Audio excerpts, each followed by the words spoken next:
If she's over 50 and doesn't need you, don't take it personally, take it seriously. She's not bitter. She's not lonely. She's just free. And that kind of freedom, it's earned, not given. They told her she'd grow old and desperate. They told her she'd beg for companionship, beg for attention, settle for less. But here she is thriving, choosing peace over pressure, wisdom over need, and authenticity over appeasement. This video is not about men, it's about women who finally remembered their worth. She's not looking for rescue. She became the rescue. There was a time when she is taught subtly or overtly that her life would be incomplete without someone by her side. A man to hold her hand, a provider, a protector, someone to make her feel safe, to make her feel chosen. And for years she tried to live by that story. She looked for him in classrooms, in workplaces, on quiet evenings when loneliness whispered that she wasn't enough on her own. She built parts of her life around the dream of being cherished, cared for, covered. She gave and gave and gave, believing that if she gave enough, she'd finally be chosen for keeps, that her loyalty would be reciprocated, that her sacrifices would matter, that her softness would be met with strength. But what they didn't tell her was that the very search for rescue can become a trap, that in looking outward for worth, we often abandon the deep work of finding ourselves. She did what she was told, she nurtured, she submitted, she built home. She held hands during the darkest nights of others' lives and didn't ask for much in return. And for what felt like a lifetime, she believed that love had to be earned by shrinking herself, by making herself smaller, quieter, easier to digest. She swallowed her voice to keep the peace. She bent her dreams to fit the expectations. And she endured because that's what women do. But then something broke, or maybe something woke. Maybe it is betrayal. Maybe it was abandonment. Maybe it was simply the endless exhaustion of being everything for everyone and nothing for herself. She reached a moment where the illusion shattered, where she looked around and saw that the very thing she was chasing was costing her everything sacred, her peace, her sanity, her essence. So she stopped waiting. She stopped waiting for someone to come and fix. She stopped waiting for someone to validate her, adore her, or finally see her. She stood up in the ruins, in the wreckage, and decided that the only one who was going to save her was her. She became the rescue. That decision wasn't loud. It wasn't flash. It didn't come with fireworks or applause. It came in silence, in quiet mornings where she made her coffee just the way she liked it for herself, in long nights where she sat with her pain, unmedicated by attention, in tears that no one saw, in choices that made others uncomfortable. She chose herself not in a bitter, hardened way, but in a sacred, resolute way. She looked in the mirror and saw someone worth fighting for, not for what she could offer others, but for who she is. And the beauty of it, that moment didn't happen despite her age. It happened because of it, because time teaches, because experience humbles, because 50 years on this planet will either destroy you or set you free. And she chose freedom. She is not desperate to be chosen anymore, because she has chosen herself, and that kind of self-choose, that's the most radical act of love a woman can ever perform. She doesn't need someone to tell her she's beautiful, though she appreciates it. She knows, she sees the fine lines around her eyes, not as flaws, but as poetry. She doesn't need a man to open the door, though she welcomes kindness. She opens doors of opportunity every day within and without. She doesn't need financial support. She built her life brick by brick, often while bleeding. She doesn't need to be rescued. She is the rescue for her children, for her friends, for strangers who feel seen in her presence. But more than anything, she is the rescue for the younger version of herself, who once cried herself to sleep, wondering if she would ever be enough, that girl finally got her answer. Now she walks differently. There's a steadiness in her step, a depth in her silence. She doesn't fill awkward spaces with nervous laughter. She's learned to sit with discomfort knowing it passes. She doesn't chase love. She doesn't beg for clarity. If a man wants to be in her life, he must come as an equal, not as a project or a king to be served. She has no interest in being a queen in someone else's castle if it means losing her kingdom within. She's not seduced by charm anymore. She's seen what charm without character leads to heartache. She's seen smooth words hide empty actions. She's seen promises break like glass. She no longer entertains potential. She listens for consistency. She watches for integrity. She seeks depth. Not because she's picky, but because she knows what it costs to fall for a fantasy. And that cost is too high now. A woman over 50 who has healed is not afraid to be alone. She sees solitude not as punishment, but as power.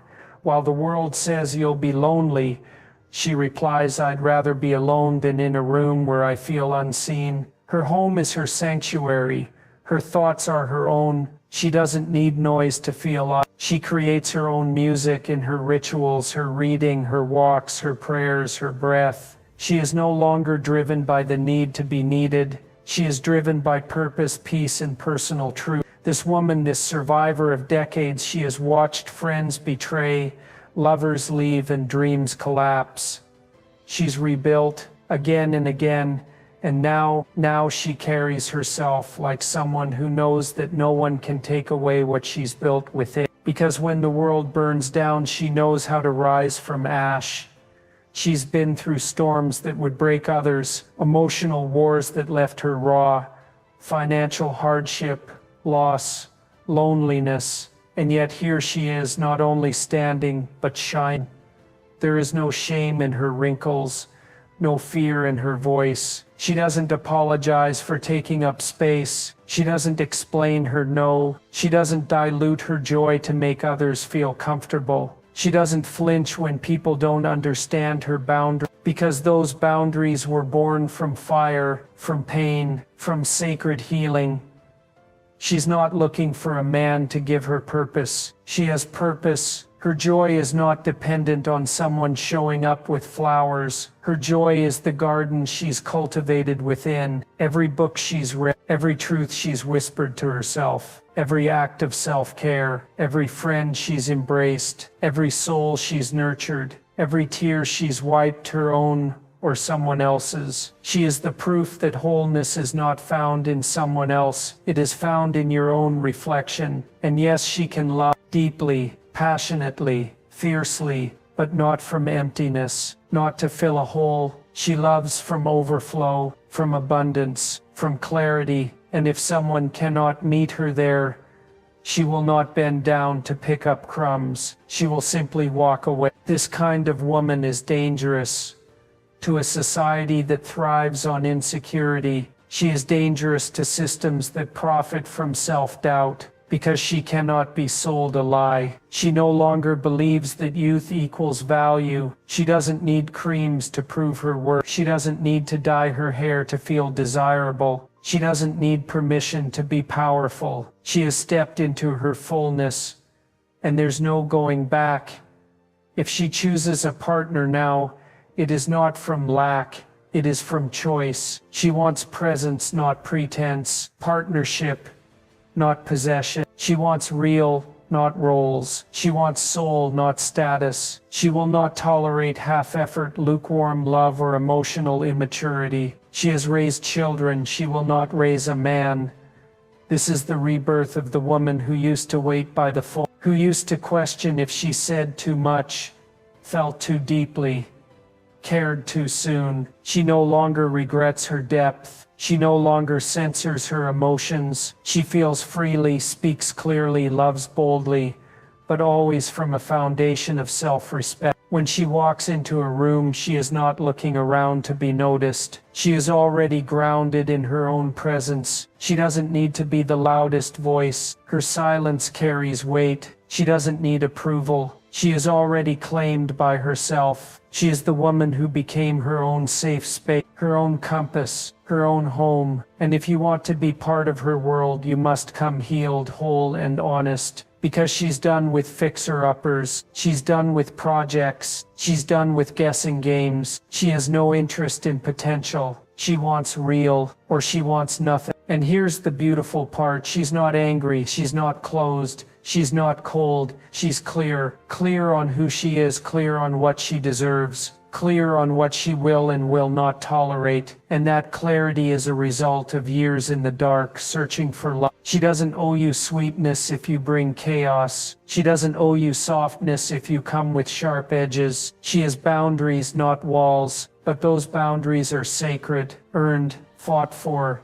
She is not a damsel, she is a force, not because she's loud, but because because she finally remembered who she was before the world tried to tame her, because she finally returned to herself, and in that return she found a fire no one could extinguish. She's not looking for rescue anymore, because she became it, and that's the most powerful love story of all. She's tired of shrinking to fit someone else's comfort for too long. She was taught that her power was a problem, not directly, not always in words, but in glances, in silences, in expectations unspoken but heavily enforced. She was told to temper her passion, to soften her voice, to bite her tongue when it trembled with truth. They didn't say it out loud, but the message was clear. Be smaller, be quieter, be less. It started early. Maybe it was a teacher who praised the boys for speaking up but called her boss. Maybe it was her first relationship where confidence was mistaken for arrogance, where strength was framed as threat. Maybe it was the job where she was told she was intimidating simply for knowing her worth. Whatever the source, the pressure to shrink wrapped around her like invisible rope, squeezing the fullness out of her presence, shaping her into something more tolerable, more comfortable, more convenient. So she complied like so many women before. She shrunk her laughter to avoid standing out. She dimmed her intelligence to preserve someone else's ego. She hid her ambition so she wouldn't outshine the man she was with. She played the part of easygoing even when her gut was screaming. She learned to say yes when she meant no. She mastered the art of the polite smile, the careful tone, the elegant silence. And somewhere along the way she forgot what her own voice sounded like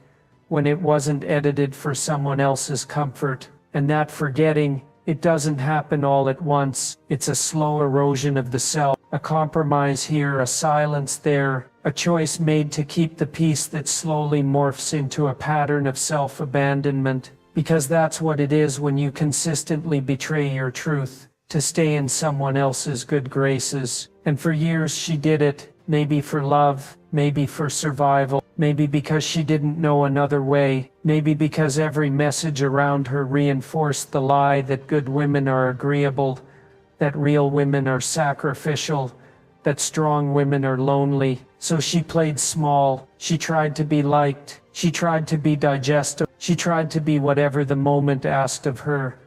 But then something shifted, and it didn't come from outside. It didn't come from a partner waking up and saying, be more of yourself. It didn't come from a workplace suddenly celebrating her full presence. It didn't come from a cultural wave of validation. It came from within, a whisper at first, then a steady roar. Something inside her began to rebel against the constant curation. She woke up one day, maybe gradually, maybe all at once, and she could no longer tolerate the mask. She could no longer swallow her fire. She could no longer pretend that the life she was living was enough. It wasn't about rage. It wasn't about rebellion. It was about resurrection.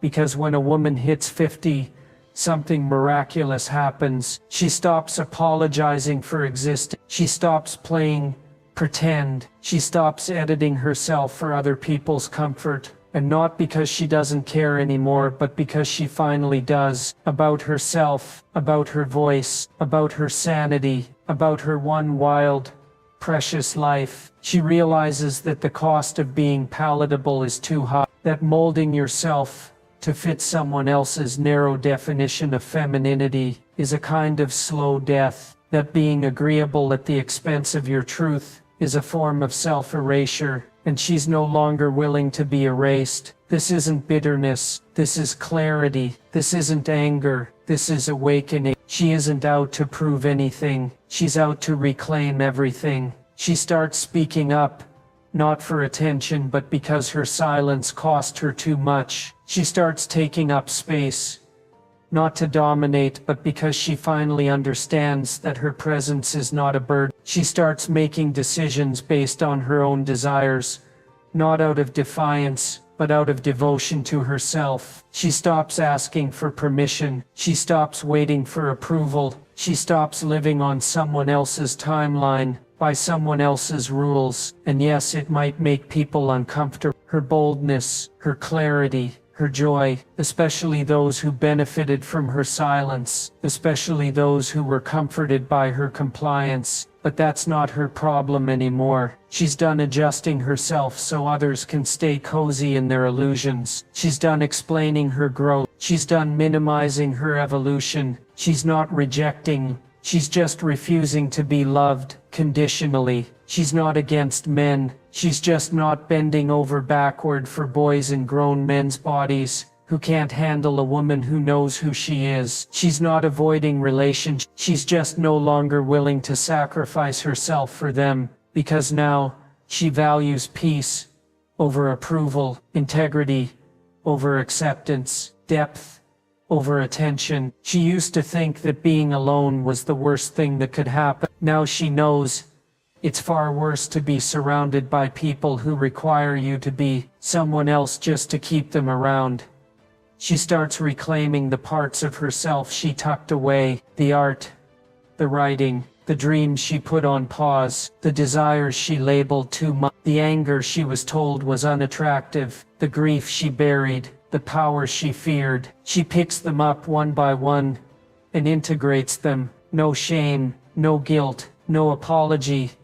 And her life begins to reflect that change. She reorients. She says no more often. She says yes more intentional. She walks away from what no longer honors her. She stops forcing connections. She stops chasing love. She starts trusting her own rhythm. She creates a life that feels like truth. The world may not understand. That's fine. She's no longer living for mass appeal. She's living for resonance. She's no longer obsessed with being liked. She's focused on being real. She's no longer performing femininity. She's embodying womanhood in all its mess, all its glory, all its power. She dresses for herself, speaks for herself, moves for herself, creates for herself, and in doing so, she invites the right people in. The ones who don't flinch at her fire, who don't shrink in her shadow, who don't ask her to dim her light to make them feel bigger. Because when she stopped shrinking, something else grew. Her joy, her clarity, her sense of self, her relationships now rooted in honesty rather than obligation, her impact now flowing from authenticity rather than performance. And she realizes something radical, that the version of herself she was always chasing was never outside of her. She was always within, waiting, watching, whispering, "I'm still here. I've always been here. Come back to me." And she does. She comes home to herself. Now she doesn't flinch when someone calls her too much. She smiles because she knows that's code for you can't be controlled. She doesn't bristle when someone withdraws because she's not easy to manipulate. She knows that loss is just another form of protection. She doesn't doubt herself when she makes bold moves. She's learned to trust her own compass. And yes, it's still hard sometimes. The old habits whisper, the old wounds ache, but she doesn't abandon herself anymore. She doesn't run back to safety. She holds her ground because she's earned it. Every scar, every tear, every boundary, every truth earned. She's not perfect, but she's present. And that grounded, sovereign, unapologetic presence, that's the kind of beauty that doesn't fade. That's the kind of strength that doesn't break. That's the kind of woman the world tried to silence, but couldn't. She is no longer small, and she will never be again, because she knows now, peace does not come from being easy to love. It comes from loving yourself so deeply that anyone who asks you to shrink for their comfort simply disqualifies themselves from access. She doesn't just know her worth, she embodies it, and that embodiment becomes her guide in relationships, in business, in friendships, in solitude, in art, in everything, because the woman who stops shrinking becomes unstoppable, and the world will try. Even now, it will tell her she's aging out of relevance, that her body must be fixed, that her worth is waning. But she doesn't buy it, not anymore, because she's tasted real power. The kind that doesn't come from beauty, but from bravery. The kind that doesn't come from perfection, but from presence. She is a woman who grew tired of fitting into molds that were never made for her. And when she broke free, she didn't just liberate herself. She became a signal fire for others, a lighthouse for every woman still whispering, "Is it okay to be all of me?" And her life, her voice, her truth answers, yes. Not only is it okay, it's necessary. She doesn't need a husband, she needs alignment. Let's get one thing clear from the very beginning. She's not bitter, she's not jaded, she hasn't given up on love, she hasn't turned cold or cynical or numb. No, quite the opposite. She's burning brighter than ever, with a clarity that could split mountains, with a heart that still believes in love, but no longer confuses love with sacrifice. She hasn't closed the door on partnership, but the terms have changed. There was a time when she was taught to crave a ring, to ache for a title, to measure her womanhood by the presence of a man beside her. She was taught that marriage was the finish line, that her worth would crystallize into something real once she was chosen, once she was claimed. The fairy tales said it, the magazines sold it, the world reinforced it. Every single day, her value was seen in her ability to be a wife, a missus, a supporter, a backdrop to someone else's story. And so she tried to fit the mold. She tried to be enough, soft enough, accommodating enough, pleasing enough. She twisted herself into contorted shapes to earn affection. She sacrificed dreams for comfort. She shrunk ambitions to protect ego. She tolerated disrespect, mistreatment, and immaturity because somewhere along the line, she was told that being alone was a greater failure than being unfulfilled. But life has a way of waking you up. You go through a few storms and suddenly the fairy tale doesn't quite shine the way it used to. You survive betrayal, heartbreak, the silence of sleeping beside someone who doesn't see you anymore, and you start asking better questions. You spend years pouring from a cup that's running dry, and eventually you stop to ask, what about me?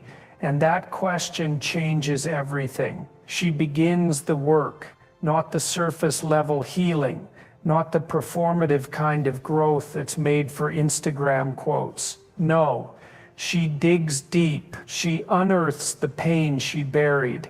She names the patterns she repeated. She confronts the reasons she accepted less than she deserved. She learns to sit in her own presence, to hear her own voice, to trust her own knowing. And the more she heals, the clearer she becomes. She doesn't want a husband. She wants alignment. She's not desperate for company. She's devoted to integrity. She's not hunting for someone to complete her. She's already whole. You see, the hunger for a ring fades. The fantasy of being rescued fades. The need to be validated by someone else's name, presence, or commitment. It all begins to dissolve when you realize the truest home you will ever find is the one you build within yourself. That doesn't mean she's closed to love. It means she's no longer compromising herself for the illusion of it. She's not interested in potential, she's interested in presence. She's not looking to play therapist, mother, or motivational coach to a man who hasn't done the work. She's not building anyone from scratch. If he hasn't met himself in the depths, if he hasn't faced his own demons, if he hasn't confronted his own ego, she's not signing up for the cleanup. And not because she's cruel, not because she's unforgiving, but because she knows the cost. She knows how expensive it is to tether your peace to someone still ruled by their chaos. She's fought too hard, cried too long, clawed her way back from too many emotional graves to hand her heart to someone who doesn't know how to hold it. She requires depth now, not drama. She requires truth, not illusion. She requires maturity. Not age, but actual maturity.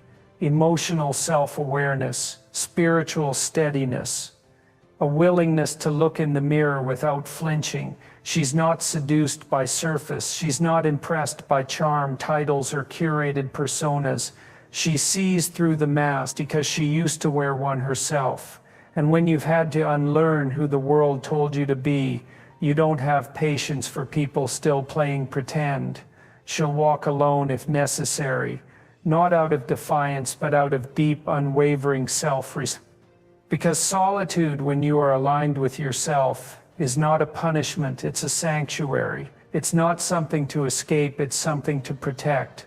She'd rather dine alone than beg for scraps of affection at someone else's emotional table. She'd rather sleep in a bed of peace than share one with someone who doesn't know how to be honest. She'd rather spend her days in the company of her own spirit than lose herself in the noise of someone else's dysfunction. She's not anti-men, she's not anti-love, she's anti-settling, she's anti-losing herself. She's anti-betraying her soul for temporary comfort. She doesn't fear being single, she fears being misaligned. She fears waking up years from now next to someone who still doesn't know how to meet her, someone who still needs her to dim down so they can shine, someone who still hasn't done the work. And that fear, that's sacred, it's wisdom, it's earned. So if love comes, it must come correct. It must meet her in truth. It must stand in depth. It must rise to her frequency, not pull her down into confusion. It must feel like expansion, not contraction, like clarity, not chaos. Because she's not playing games, she's not entertaining maybes, she's not tolerating almosts. Love is not a scavenger hunt. Love is not a puzzle with missing pieces she's expected to find and fit. If she has to lose herself to gain someone, she's not interested. She's tasted freedom now, and freedom is addictive. She knows her energy is sacred. She knows her time is gold.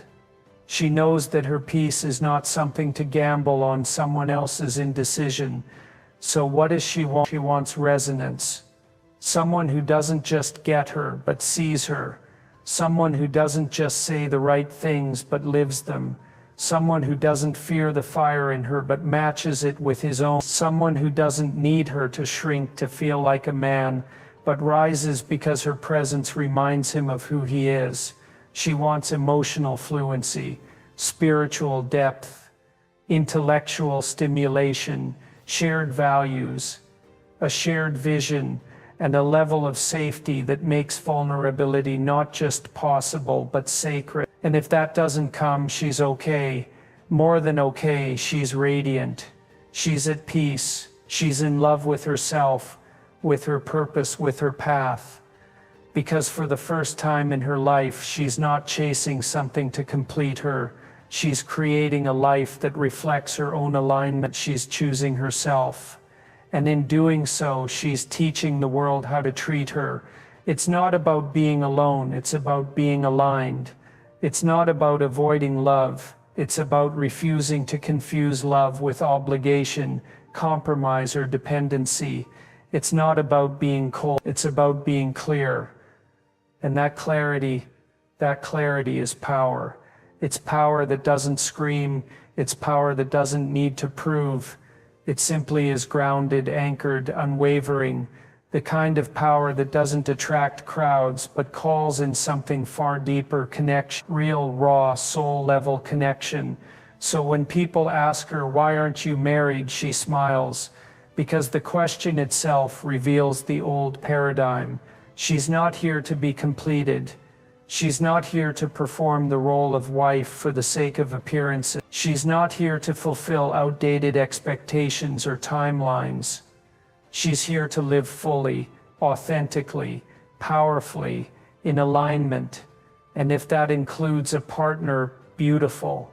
If it doesn't, equally beautiful, because she is no longer living for the fantasy, she is living for the truth. And truth, no matter how unconventional, is always more nourishing than illusion.